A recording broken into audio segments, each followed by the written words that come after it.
With Jason Hawes not taking any BS whatsoever, some shocking paranormal encounters happening to the cast of the brand new Conjuring movie, Zak Bagans having a real-life horror show, and the McKamey haunted house finally getting exposed for all of their creepy and dodgy dealings. It's all been kicking off this week in the paranormal, starting off with Jason Hawes. Rob Pistilli from the Monroe County Paranormal Investigators has made some very bold claims against Ghost Hunters, which of course was arguably one of the biggest paranormal shows on TV at its peak, making the likes of Amy Bruni, Jason Hawes and the rest of the group incredibly popular. And what's very interesting is that Jason Hawes over on his YouTube channel has dropped a video titled Truth Matters. This was dropped yesterday, and in the description he states, "Truth and research matters. This was recorded at a presentation in Rochester, New York. The founder, Rob Pistilli, made some claims that need to be rectified." Instantly, everyone's ears pricked up because, well, everyone loves a little bit of drama in the paranormal space. This isn't drama. This isn't shots getting fired, but I guess clearing the record on Jason's behalf. But let me give you a little bit of context as to what has gone on. So the claims have been made by Rob Pistilli from the Monroe County Paranormal Investigators, and basically it was all centered on a presentation where he inaccurately, allegedly stated that a professor named Andrew Davidazi, I've definitely butchered that name, I do apologise, from the Rochester Institute of Technology, wrote a scientific paper around 2014 that completely disproved the existence of orbs as paranormal phenomena. Rob then further claimed that his paper led to the cancellation of a Ghost Hunters episode scheduled to air the following Wednesday, and that the show subsequently stopped using orbs or light anomalies as evidence. Now, it's a very interesting claim to be made, of course, and this is what Jason is trying to clear up, because, of course, right there, he allegedly claims that apparently because of this paper that came out, Ghost Hunters decided to scrap an episode and then also decided to stop using orbs as evidence. Now, orbs are a huge part of paranormal investigating. A lot of people can see dust and will claim that it's orbs or whatever. And apparently it's a spirit manoeuvring its way through the world. Some believe anyway. I guess it depends on what your belief system is around that kind of evidence. Now, obviously the claims are that Andrew Davidazi, who is a professor from RIT, wrote a paper in 2014 that used a scientific method to disprove that orbs are 100%, applying it repeatedly to debunk their paranormal significance. Now, obviously, after that, he claimed about the Ghost Hunters episode being cancelled, and apparently due to this paper being released. And apparently Rob also asserted that following this event, Ghost Hunters never used orbs or light anomalies as evidence in their investigation. Now, this is very, very interesting because this has obviously led for Jason to jump on this and get involved. So he stated within his video quite a few very interesting points. Now, he starts out by talking about the importance of accurate information. So Jason emphasizes the need to correct the information in paranormal research, highlighting that misinformation can be incredibly harmful, especially when it discredits groups or individuals without evidence. In this instance, it would be Ghost Hunters. And then he gave a misinformation example. So he addresses a specific case where, obviously, Rob made false claims during a paid event, alleging that the professor named Andrew Davidazi disproved orbs in 2014 in a scientific paper, leading to a Ghost Hunters episode being shelved. Now, he goes on to debunk the claims. So Andrew Davidazi did not write the paper or conduct a scientific study on orbs. He had been retired for 17 years by 2008, making it impossible for him to have published such a paper in 2014. And the Ghost Hunters show never pulled an episode due to orbs, as they have been debunking orbs for decades, and Jason even says since 2000, and do not use orbs or light anomalies as evidence within the show. Now, Jason then goes on to urge individuals, particularly Rob, to verify information before presenting it to audiences, especially at paid events, to maintain credibility and avoid misleading people at paid events against shows. And then there's a broader message. So Jason also encourages deeper investigation into claims, whether about orbs, demonic hauntings, or possession, to uncover the truth rather than accepting statements from at face value. And then he does emphasize that this is not a attack or critique on Rob and its, or his team, but he calls for accuracy within paranormal research. So, of course, he's trying to clear up the misconception that he believes has been made by Rob, and he's basically pleading to Rob to try and do a little bit better, it would seem. So, let's have a little listen to what Rob had to say, and then it will kind of get into it. So this was on August 20th, 2025 at Union Tavern in Rochester, New York. Quick history on orbs for anybody that doesn't know what we're talking about. Anybody know what orbs are? Like those little lights? Okay. So there was a professor at RIT. His name was Andrew Davidazzi. He is still there. He is still teaching.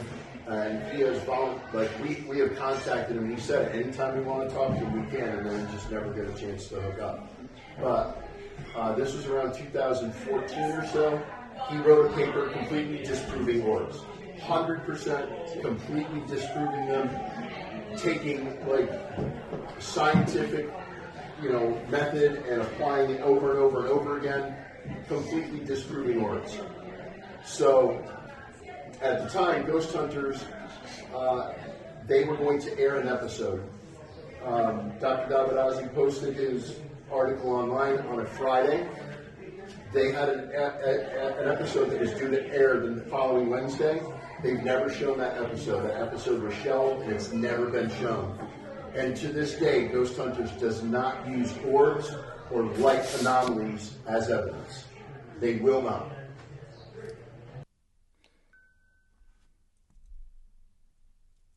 So there was a professor. So then Jason obviously goes on to break it down and disprove it. I'm not going to show that part because I want to, maintain a little bit of credibility, or not credibility, but of, go to the source. Go and check out Jason's video if you want to check out his full critique, because obviously I've kind of glazed over the topic, kind of giving you a bit of a summary. But if you want the nitty-gritty and the breakdown, it's only a 6-minute video from Jason, so obviously, he's punching to the point in it, so it is definitely worth you going and checking it out if you are intrigued. But obviously it raises larger questions, and that's the whole point of the video, is it raises larger questions, not just to Rob Pistilli, but also to everybody who is, I guess, doing paranormal research or any kind of research online. You have to be credible. You have to really research the topic and get into and understand what it is that you're putting out there before you make these claims, because it could come back to bite you on the arse.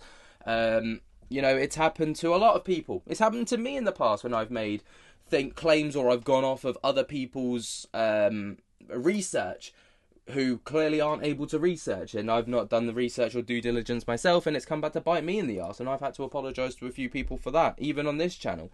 So, obviously, you need to keep your nose to the ground with this kind of thing, and you need to follow the sources that you trust. But what do you guys think? Was Jason in the right, or what did Rob Pistilli have a point? Let me know your thoughts and opinions down in the comments below. Then we had the news of the Conjuring cast having some Conjuring experiences of their own. The Conjuring: The Last Rites is the final installment in the Conjuring franchise, and it is going to be hitting cinemas and theatres incredibly soon. And the hype is starting to generate, and you can tell because the cast of The Conjuring are going on press tours and press junkets to try and promote the movie and give some insight into what happens within the movie, why it's so big, and, some behind the scenes stuff that fans don't typically get to see on the silver screen.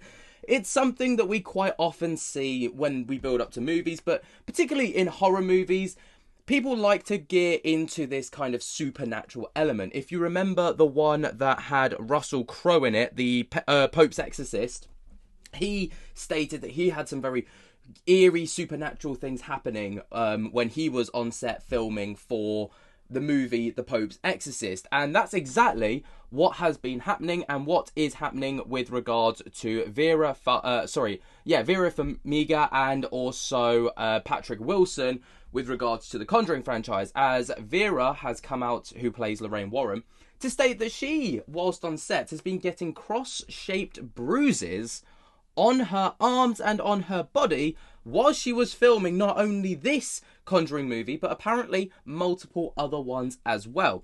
They've also chimed in on the Matt Rife purchase of the potential purchase of the Conjuring house, but also the Warrens house. So we're going to be talking about that as well. But first, let's hear from Vera and Patrick with regards to the bruising and some other crazy things that have been going on behind the scenes with regards to the Conjuring: The Last Rites. Yeah, I get battered, Francesca. Like you see that? I mean, it depends whether it's upside down or not, whether they're crosses or upside down crosses. I guess it depends on how I show you my leg. Like, that's just like, yeah, that happens every time we do it. It's just these inexplicable bruising shapes that occur in my body, and it is what it is. I've said this. The way that she's just so nonchalant with it, like, oh, it's just the way that it is. Like, no, you're getting cross bruises on your body somewhere whilst filming a horror movie. It's kind of weird. In response to even what Vera's talking about with stuff that's happened on set, I think anytime something happens in real life, I never sensationalize it. So there's a lot of unexplained things, and anytime you're dealing with real people, real families, real friends, that's much bigger than any of this other stuff. I think that's a very respectful way to handle Dan Rivera's passing, because, you know, it would have been very easy for them to sensationalise his passing with regards to the Annabelle doll, just to try and hype up the movie. But the fact that Patrick Wilson there was just like, you know what, like, that's far bigger than the movie, that's far bigger than the silver screen, you know, like, that's actual people. Like, I tend not to sensationalise that. Respect to that, because, you know, that's clearly what the interviewer would have been gearing towards, trying to get that kind of response where it's like, oh, it's definitely Annabelle's fault and all of this stuff, and instead he was very respectful of it. So fair play. How many cases you guys had? Cases? My name is Ed Warren, here with my wife Lorraine. Maybe 1,000. Oh, man. Yeah. Brace yourself, man. I mean, there's, you know, you're going to jump and scream, but you're going to shed a lot of tears too. I'm just saying, you're going to be raw. You're going to shed some water weight and tears. I mean, I think so. I think so. Get those Kleenex and the ones with the lotion on it. Every family's different. Once we start, there's no going back. Anything can happen.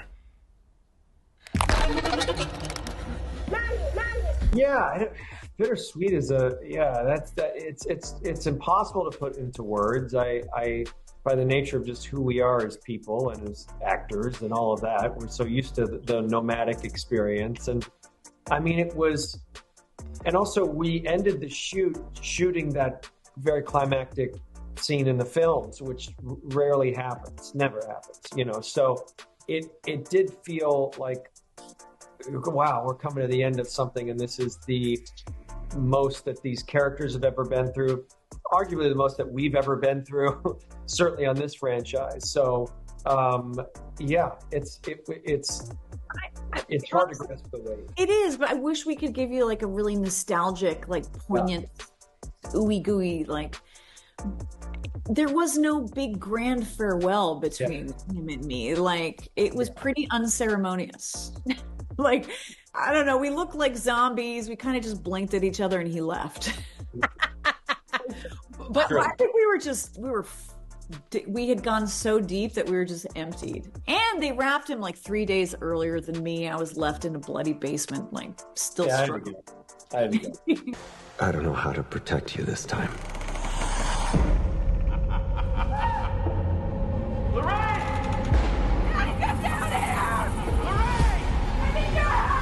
I did. I stole my rosary.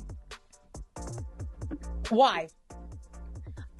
Oh, because... I'm with you.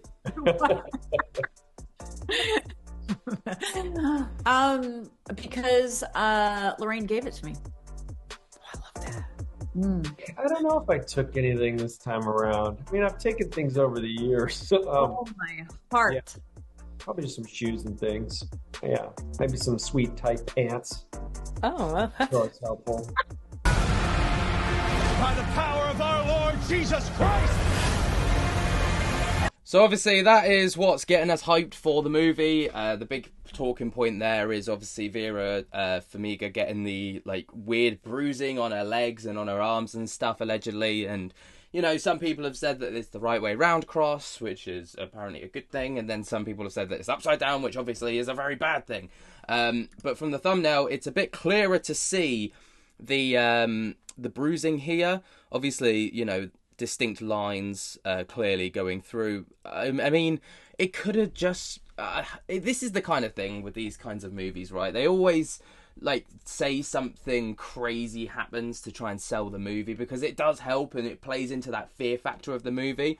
So some people will be like, you know, lapping this up. It could have just been an injury. I mean, obviously they're getting thrown about on set and stuff. It could have just been a natural injury or something, but who actually cares? You know, like it plays into a very good narrative. Now, obviously, one of the other things that happened was they were asked about the purchase of the, you know, potentially Matt Rife potentially buying the real life Conjuring house, but also buying the Warrens house, which obviously is very, very interesting. So Patrick Wilson and Vera Farmiga have shared their thoughts on comedian Matt Rife's purchase of the home and museum of Ed and Lorraine Warren. Now, obviously, we all know they've played it, but Farmiga said, "I'd love to pick his brain," and she's told People of Matt Rife, adding that she saw the news and sent it to Patrick Wilson. The house is located on Monroe Can and was occupied by the Warrens for several decades, and the couple opened the museum in the basement of the home in 1952. Ed died in 2006 and Lorraine died in 2019 at 92. As we all are very well aware. But Farmiga says that she had been, quote, so curious as to what was going to happen with that piece of real estate. As for Rife's purchase, she adds that she would like to know what his intentions are. And Wilson at 52 agrees it's a privilege, it's a private little street. There are neighbours everywhere. The Warrens lived in the same house for a long time. So it's not like some estate of a massive acreage. It's just a block that's a normal house on a street in Monroe, Connecticut, he says. So I'm curious. I can't imagine that people that live on the street want lines of cars paying money to go into the house, the actor adds. Instances like that led to the home being closed to the public in 2019, and the zoning violation was issued. After tourists are disturbing the neighbours, leaving trash in the area and parking in a manner that blocked access for emergency vehicles. I hope that doesn't have a garage sale, Farmiga jokes of Rife, who is now the legal guardian and caretaker of the investigators' collection of 750 artefacts, including the infamous Annabelle doll. That'd be funny, Wilson says with a laugh. Now, obviously, we all know about the purchase. We all know what's going to be happening. They're opening it up to the public, I believe, at the end of September, start of October, just in time for spooky season, I think. That was their plan. Maybe it was the end of October, start of November. But, you know, in time for autumn, in time for the spooky season to get well underway. Yeah, I think everyone's kind of got the same intentions with it. You know, like they hope that... I think Matt and Elton Castell will, you know, handle it with care and delicacy, and you know, obviously they're going to open it up to the public and make it an attraction, but I think they'll do it in a sensible way. I hope anyway. Then we got Zak Bagans basically stealing the limelight once again for something and blaming it on the paranormal for something that's probably just completely of this very world. Zak Bagans is typically known for his on-screen horrors and shenanigans, but it would seem that he had a real-life horror show only the other day, as it has been reported by TMZ that apparently he had an unwanted woman trying to get into his property in Las Vegas, which obviously is quite a big deal and very, very horrifying for the Ghost Adventures star. But also, there are reports going around the rumour mill that there are Zak Bagans impersonators out there who are taking thousands upon thousands of dollars from Zak Bagans fans just by impersonating him and pretending to be him, leading to some people believing that Zak Bagans himself has actually scammed them. there's a lot to break down here. So first we're going to talk about the alleged break-in or trespasser in his Las Vegas home. So this was reported by TMZ, of course, because TMZ absolutely love a bit of the Bagans boy. But this is the video that they uploaded, and then we'll get into a few more details.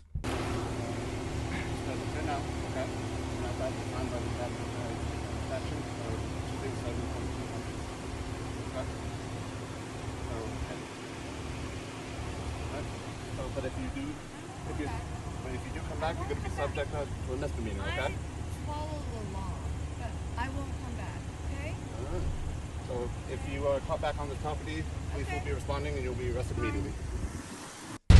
Obviously, they have, sent her away, but from what I've heard, Zack Bagans lives in like a gated community with like security, and you have to bypass security, like get through security to get to his property. So it's quite a big deal that it got this far. But TMZ did report over on Twitter that Bagans reportedly had an unwanted visitor as his Las Vegas residence.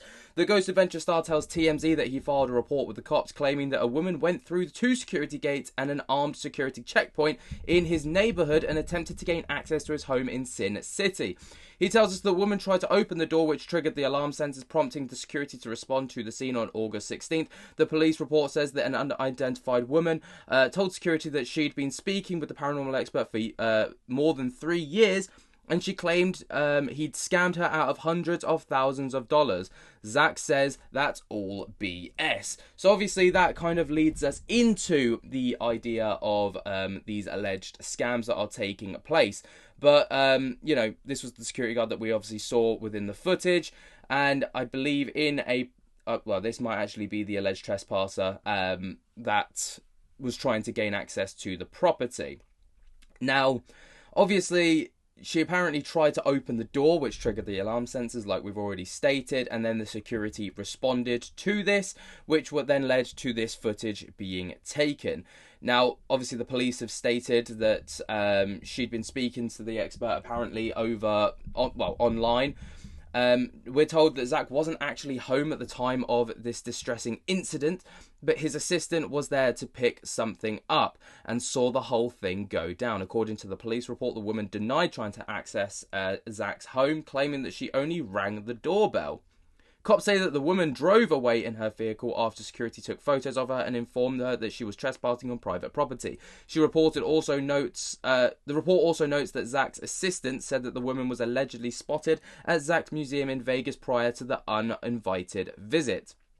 Zack tells us that he's shaken up by the drama, and he was reportedly worried about the woman having a firearm in her bag. He believes this incident and other unusual activity at his museum may be tied to some supernatural influence.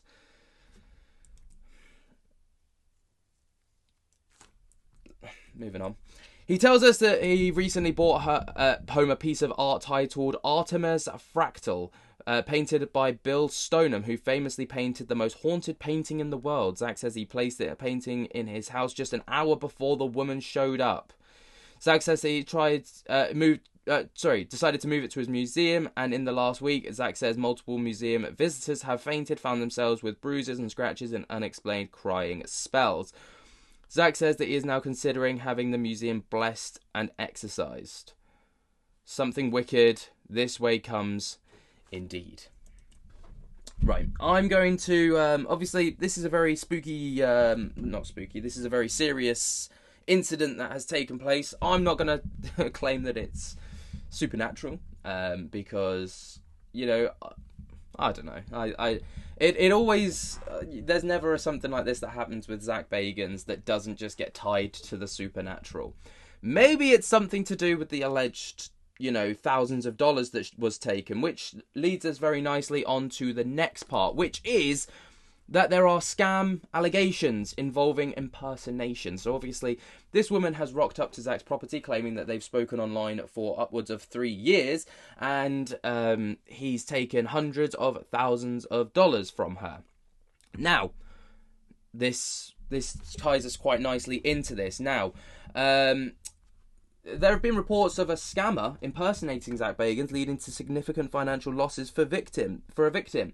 According to Higgy Pop, a Ghost Adventures fan was conned out of $35,000 by someone posing as Bagans. The victim, called Kim Marie Jackson, was also manipulated into committing criminal acts, resulting in charges against her. NetSafe's chief executive, Martin Cocker, suggested that the scam was likely executed using a lookalike rather than a sophisticated deepfake technology.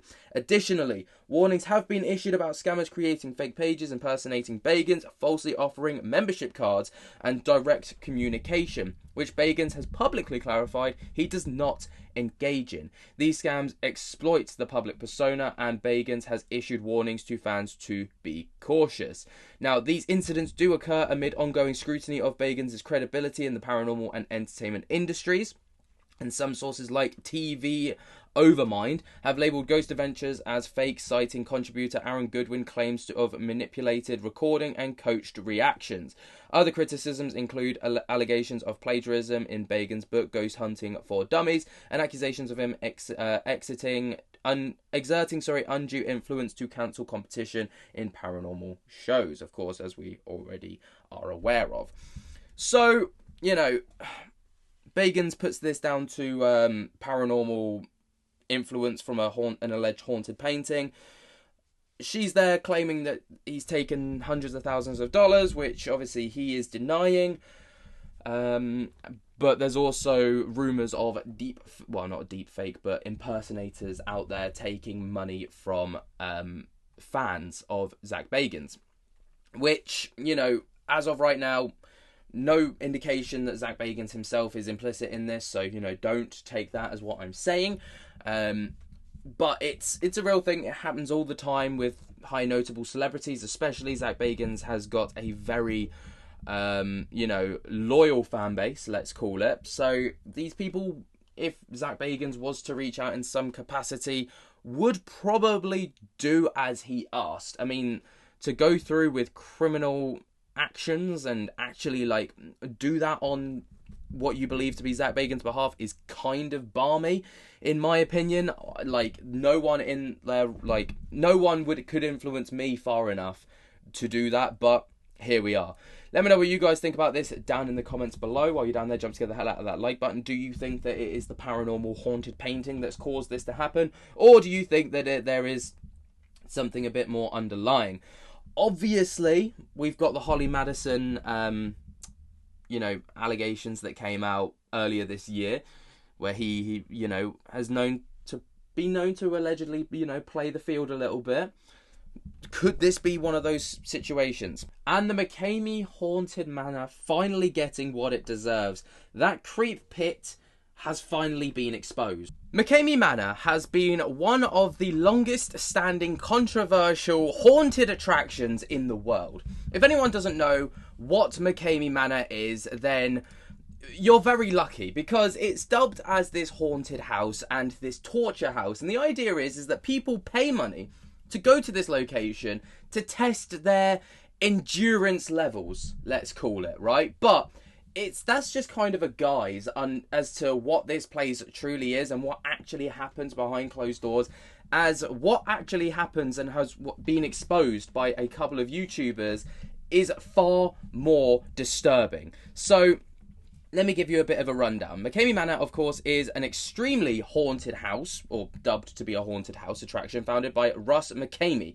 Originally San Diego, California in 1989, and relocated to Summertown, Tennessee, with an additional location in Huntsville, Alabama since 2017. And it's not a typical haunted house, but a survival horror experience, often described as a quote-unquote torture chamber by its critics and former participants. The attraction operates year-round, offering tours that can last up to 6 to 10 hours, though some earlier versions claim to be around 36 hours of pure torture. No one has ever actually completed the full experience, and it has been reported that there is a wait list of over 27,000 people who are just waiting to try and get involved with this experience. Now, participants must be over 21 years old, pass a background check, provide proof of medical insurance, complete a sports physical, and undergo a mental evaluation before they can even step foot into the manor. And they must also watch a 2-hour video featuring past participants and sign a detailed 40-page waiver consenting to extreme physical and psychological activities, including waterboarding, being bound, gagged, or forced to consume unknown substances.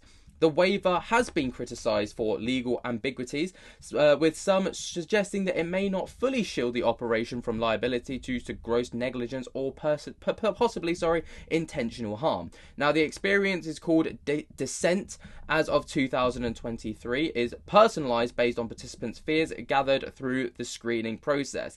Russ McKamey, a former Navy veteran and wedding singer, with a theatre background, claims to use hypnosis to mind control to amplify fear, making participants believe that they are in greater danger than they actually are. However, reports from participants like Laura Botherton back in 2016 described severe physical harm, including waterboarding, tasing, and whipping, with safe words allegedly just completely ignored. Now, Botherton required hospital treatment after her experience, and another participant, Amy Milligan, reported that back in 2015 that her pleas to stop were completely disregarded.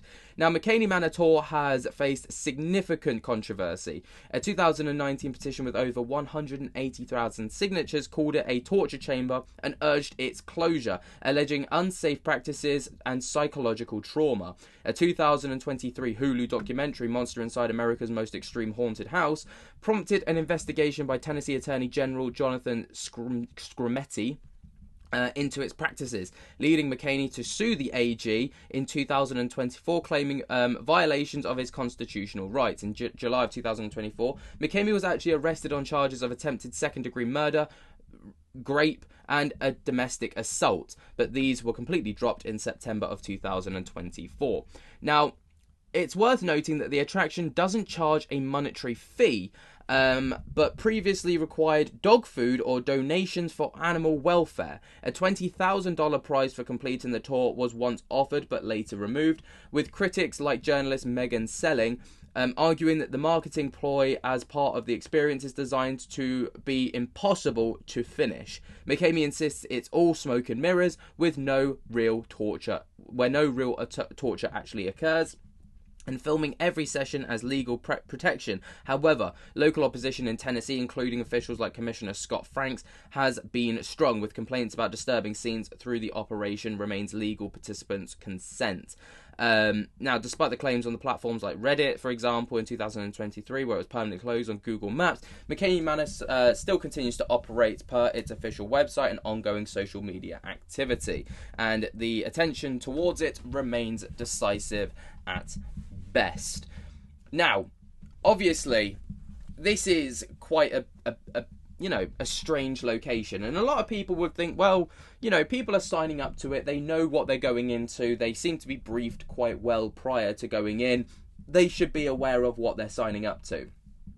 Well, from a couple of YouTubers and TikTokers, like by the name of Danny Burke, for example, they have launched a journalistic investigation to try and expose the McKamey Manor for its controversial, extremities, especially in its Summertown, Tennessee and Huntsville, Alabama locations.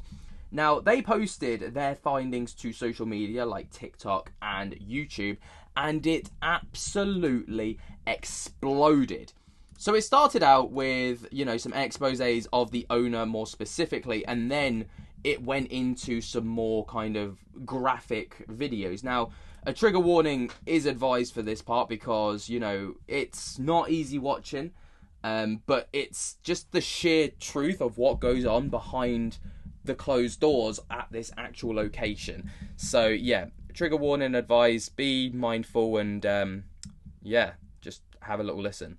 Aren't allowed to have friends when you're dating them? No. But that doesn't make sense though. Why? My friends back home here. Oh, it's worth noting as well, this is his ex-girlfriend, so this is how they started out the video. So they got people that knew Russ McKamey to kind of speak out against him, essentially.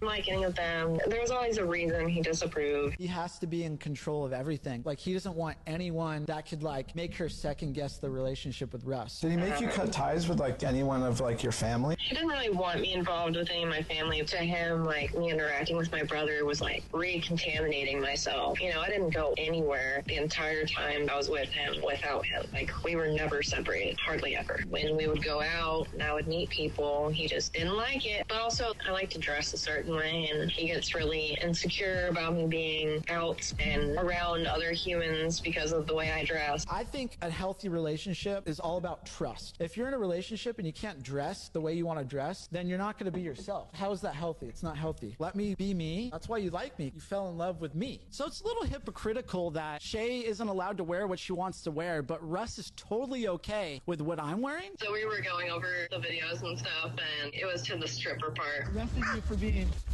too sexy. Woo! Yeah, Daddy Russ. You were doing your little dance. Yeah. And he was like, no, it doesn't mean anything, right? That I was looking at his crotch and thinking, like, wow, good for him. And, like, thinking it was attractive. That doesn't mean anything, right? After I watched the footage again, I was like, yeah, he's filming you, like, the whole time. When we did that stripper bit, I was like, Ben, this is going to backfire on us. Like, he's actually going to enjoy it. And, I know this video is supposed to be serious and stuff, but I just felt like the world needed to know. Yeah, so obviously that's the first part, and then we get into some like released secret hard drive footage. So it's worth noting that a YouTuber, right, by the name of Reckless Ben, basically got his hands on like this secret hard drive footage from McKamey Manor, and some of the things on there were incredibly disturbing, and it really helps to paint a picture about what is going on behind these closed doors and what's going on with regards to this guy, because it would seem, allegedly, that Russ McKamey is just as shady as the operation that he runs with this extremely haunted manor situation. That is known as the world's scariest haunted house. But in reality, the guy's just torturing you. But if you saw the last episode, we got a hold of a secret hard drive that shows the real messed up stuff that Russ McKamey is doing to people, where there's actual victims out there. Anything that's gonna get that guy shackled and chained is on that hard drive. And Ben, we got a hold of the hard drive, dude. Yeah, got a hold of it. Got some footage that I'm not really pleased that they got a hold of. Some things that I've been trying to keep a secret. Stuff that I can't show. The first thing... That was Russ McKamey. So obviously he's then talking about the hard drive that they've got in their possession. What we did was we sent all of the raw footage to the victims. That way, because every single person we talked to was like, I want to get a hold of my footage. That was the first thing on their mind. So we got them a hold of their footage, and then now it's free for the victims to do whatever they want with it. And we got 2 people's approval from the hard drive. Ben and Danny, when they got a hold of the hard drive, they immediately told me it was in their possession. They also immediately gave it to me, and they immediately said that they would not do anything with it unless I gave them strict permission, which some clips I gave them permission for, and some clips I told them I just would not want to be seen. I want you to make a great video, so anything you want to use for your video, you have my consent to use it, as long as I can see it first. Yeah, of course. I'm going to show you everything before I post. So we're going to show you guys 2 different tours. It's going to be very hard to watch. Like, even editing this, dude, I was having trouble focusing because it was so sad to watch, but then someone told me, like, hey, you're doing the right thing. You're getting this out to the world. People need to know about this, and so it makes me feel a little bit better, but it's definitely a very, very sad thing to watch. Yeah, it was sad for me to edit too. We're starting with Rhett? Yeah. So basically, in the last episode, we interviewed a guy named Rhett. Is this a good idea? Probably not. All right, gather your stuff. Tough guy, but I don't know. And basically, he was telling us about how he was getting dragged by a car. He put earmuffs on me, he blindfolded me, and then he chained my hands to the truck, and he drove me. I mean, obviously, that's just the tip of the iceberg. We're going to get into a lot deeper stuff here. So, yeah, obviously, it is worth noting, obviously, you know, continue with the viewer discretion stuff, because it just gets darker and darker from here on in. This is no joke.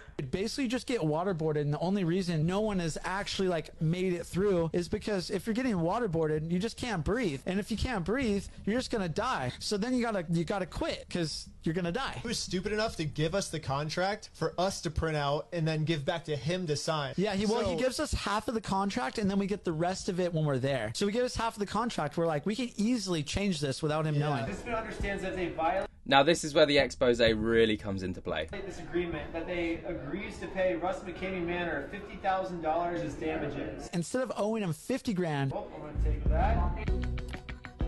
$1 of damages now. we owe him $1. So this is the edited document. Let's take page 14 out of this document. Crumple up into a ball. Good. Good luck in McKamey Manor, Danny. Yeah! Let's go. Let's go. Contract, it's signed. Let's go! I looked up pretty much every single person that went through McKamey Manor. You guys have lost your damn minds. And I thought, like, oh, none of these guys are as crazy as us. We could actually be the first person to win the money. Yeah, well, let's just see how that really went, because obviously There was no McKamey Manor to take her to. I'm gonna give you one more try. I can't do One this. more try. I broke. Shut up! But now she's getting so scared, so now she is saying something to make Russ like stop interrogating her. I love McKamey Manor. And even though you've been mean to me, Russ has given me an amazing opportunity. I'm really embarrassed that Russ kind of broke me. So humiliated that I broke like that. Now everybody else knows that I broke under torture. Marissa just wants to be done. It's manipulation, making her feel like garbage, and making her think like, oh, I need to keep going because I don't want to be a failure. But like, Russ is just doing it the wrong way. That's not what an extreme haunt is. Getting pepper sprayed and then leaving you without any water is fun. It's not, but it's his way of saying, like, it's gonna get crazy if you keep going, you know, like, don't give up, you know? It's crazy we have this footage because Russ would never, ever show this to the public. Yeah, he wouldn't. I'm gonna get you out of this water now. We're gonna do some very light, entertaining things, okay? Yeah, this part... that is so disturbing to watch, like just to see the way that the victims are treated, and the way that, you know, yes, they are there by their own choice, but is this what they actually signed up for? Do you know what I mean? Hang tough, Marissa. Russ, I gotta say it. Russ, I gotta say it. Okay, then if you gotta do it, but you only got a few minutes to go. It's up to you. See? That was manipulation right there. If you want to say the safe word, but hey, there's like only a couple more minutes to go and you'll be there. Basically, when it was time to take her to McKamey Manor, there was no McKamey Manor to take her to, so they had to finally let her quit, like she's been asking to this whole time. It's so sad because like she's so confused, and this is what she says. What the just happened? And she's just like, what the just happened? It just breaks my heart. You would think after going through that much stuff, the person would be like, Marissa, you did a good job. Like, a lot of people wouldn't have made it as far as you did. But this is what he ends up saying. Marissa, you were like 2 minutes from being done. He says 2 minutes and you would have been done. Like, now she's gonna feel like she failed. The manipulation from Russ on that. How can you say that to someone? Someone survived that severe of stuff, and then you're just gonna be like, 2 minutes, you would have been at the real Manor. Like, just making her feel like she's a failure in life. I do want validation from Russ, which sounds f***ed up. You would have been happy if Russ gave you some validation instead of making you feel like you failed. Sure would be a big step in the right direction. Yeah. 2 minutes. You can get to the manor. Man, I don't know if anyone ever is gonna... Yeah, the Manor doesn't exist, of course. No one's gonna make it. It doesn't even exist. I think Marissa, after this, did feel like there was actually a Manor, and she did fail. I thought he did have something. But, dude, we just watched 2 tours from the hard drive, and that was really hard to watch, but I'm glad we got to show this to you guys and show you the truth of what actually is going on at McKamey Manor. For Russ's benefit, he loves this stuff, and obviously he can't show his fans. He can't... It's so twisted, because obviously this is kind of the deeper narrative that is going on here, you know, where... It's not just about the torture victims, but there's like, it would seem, and that's what's being kind of portrayed within this like documentary video type thing, that there is some kind of enjoyment to this from Russ, and that's really fucking twisted, really twisted. We're gonna show you what actually goes down at McKamey Manor. You're gonna hold on to that chain. We're gonna go for a little ride. Trying to help you out. Brett, I'm making a turn. I'm telling you right now, I'm making a turn. I'm gonna go over gravel right now. We'll go over a dirt road. Don't you let go. Don't let go. Keep your legs up. Talk to me, Rhett. What's going on? Nothing's happened yet. Ben, he literally just said nothing's happened yet. How is nothing happened? He's getting dragged by a car. Well, this is just getting him to the zone. So it happens when the first stunt happens, like when he starts the 200-yard underwater swim. You'll be doing an underwater swim to 200-yard underwater haunted house. That's when stuff happens. But, I mean, obviously there's nothing there, so nothing can happen. But this seems like this is the craziest stunt ever. How is Russ saying this isn't even part of McKamey Manor? Like, it doesn't make sense. Yeah, it doesn't make sense. It's just Russ's game. He creates the rules, and the rules are stupid. Just trying to get you to point A. What are you doing? Don't quit on me already. I need to get you to this first zone, okay? We're going to have to go about half a mile. That was a fake show for advertising. This fake shows all the time just for good food. Russ probably saw how bad he was when he got out, and when he was done, and was like, oh no, I can't use this. It's so twisted, isn't it? I feel like that's the only way to really like explain what is going on. Now, the expose stuff, I think we can stop it there because obviously, you know, like the footage, you're not going to see anything much worse than what we've kind of already witnessed, and like the torture, the real kind of mental torture that these people are put through, as well as physical. Now, there is the expose of obviously them actually going into it, so we've seen them manipulate the contract and stuff, and that's what we're going to like kind of look at now, because the torture stuff was kind of like a segue into seeing why it is that they're creating this documentary, why it is that they wanted to make this, you know, on behalf of the victims. But when you look at it from this angle, you see like the hard work that's actually gone into it and the repercussions afterwards, which, you know, could land them in a lot of hot water.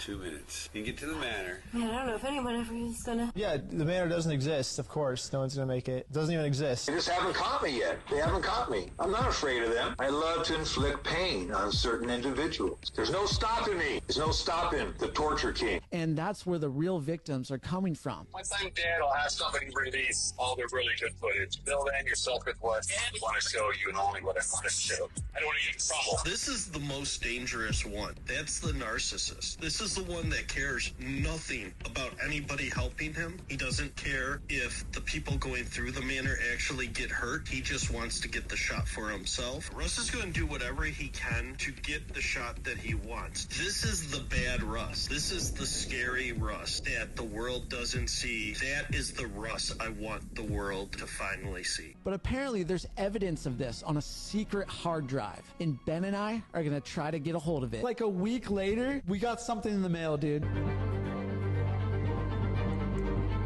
Now, obviously, we all know what happened once they got hold of the footage. They sent it to the victims before then getting explicit permission to use it. But then they obviously infiltrated the McKamey Manor because they, you know, manipulated the contract, changed the expenses from $50,000 to $1 for the expose kind of thing. And this is how it went. Turn to go through what people are calling the world's scariest haunted house, McKamey Manor. If you missed the last episode, YouTuber Reckless Ben ended up going through the manor first. Good job. So we also found out that by me going through McKamey Manor, that McKamey Manor doesn't exist. Russ will never let you win. They even tapped out Ben because their phone was dying. My low battery just come on. On me it did? Come on out. We're headed back to the vehicle. Because he says he has 1,000 rats. Why isn't the entry fee rat food or alligator food or... That's a good point, or Danny. Or food for like a wasp or bees or stuff like that. Yeah, wasps have to eat also. Yeah. I feed my wasps every morning. Don't you guys want to see me get stung by a wasp or have all these... No, I don't. But why? That sounds awesome. I don't. Yeah, you really are kind of putting him on the spot when you ask that question, because you're asking him a question that there's no answer to. You're saying, show me to the wasp, but there's no wasps for him to bring you to. You know what I mean? And obviously he can't tell you that because he's live streaming and all his fans will see it, and then he'll be outed as a scammer. So it's quite clever, actually, the way that they did it. Basically, they knew what they were going into because they obviously had seen the footage.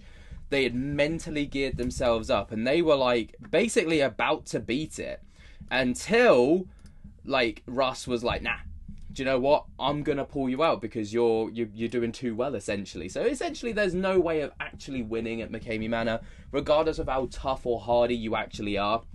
And it's literally just to torture you like that. It's just to get what seems allegedly would seem to be to just get kicks out of the situation. Yeah. People had quit, and he wouldn't stop. I was buried alive.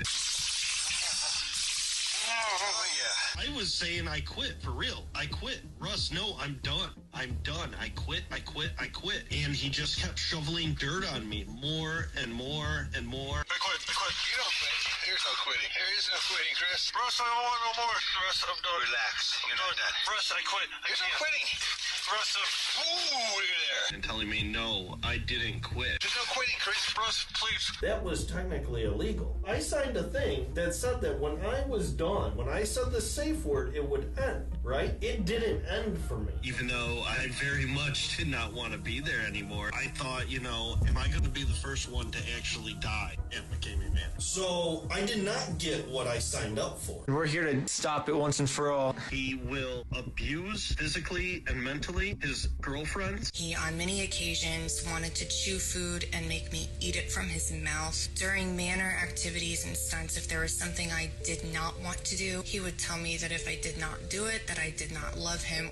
It's so twisted, isn't it? But the expose landed, obviously, these guys in a lot of hot water because, obviously, Russ isn't going to want this information out to the world. So what happened next was pretty expected. Essentially, McKamey Manor sued the two YouTubers for attempting to expose them. Start putting stuff up on YouTube that's trademarked or copyrighted. We're going to send our legal team towards you. No saying McKamey Manor in any of our YouTube videos. No. Okay. You can't. If they're trademarked McKamey Manor, then we're not allowed to start our own McKamey Manor company. So I just went ahead and did exactly that. I created my own company called McKamey Manor. You can visit us at www.mckameymanor.org. Go to mckameymanor.org. Did you guys do this? Dude, that's fucking amazing. Oh my god, there's Ben with the rat. We're selling a bunch of rat-themed things, which he claims he has thousands of rats in his house. You're probably so confused. What do you mean, a rat? Russ claims he has thousands of rats that follow you, and one of his contraptions called a rat race. When you do rat race, once you find a plexiglass container full of the mice, the clock starts. You're going to be in a maze. Find the key. You're going to pull the key. Then a teeter board will flip over and release mice. Mice will then fall on you. Say, I'm a rat. I'm a rat. That's right. Ben actually went through a rat race, and what was your thoughts on it? It's a cool concept, and then the reality of it was... So every time you open that gate, it releases water. Pull.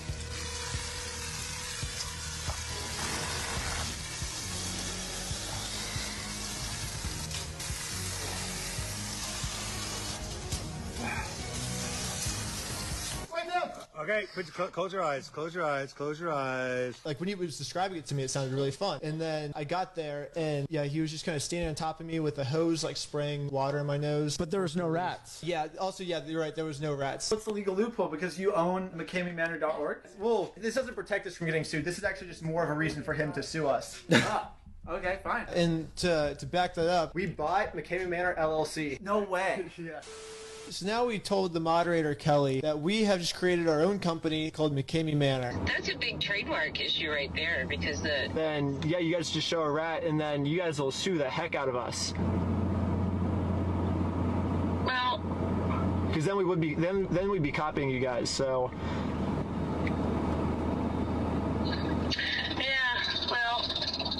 I don't know if we're gonna do all of that. So now that we've made it this easy for you guys, now you guys don't want to sue us? Ben? Well, it kind of sounds like earlier in the video when we were like, they were like, oh, we hate the haters. Oh, just show a rat. Okay. Oh, now we love the haters. And then I was kind of just making the same point here where it's like, we're going to sue you. And then I'm like, okay, show a rat. It'll be easy. And they're like, oh, now we have to show a rat. We don't want to do it anymore. It seems like every single time it comes down to the rat, like every time we bring up a rat, they just completely 180 on their opinion. Because, like I said, Russ claims he has all these animals, and he doesn't. It's all... Right, so there you go. Basically, that's the expose of McKamey Manor, the repercussions of it, and the true dark nature of what actually goes on behind closed doors.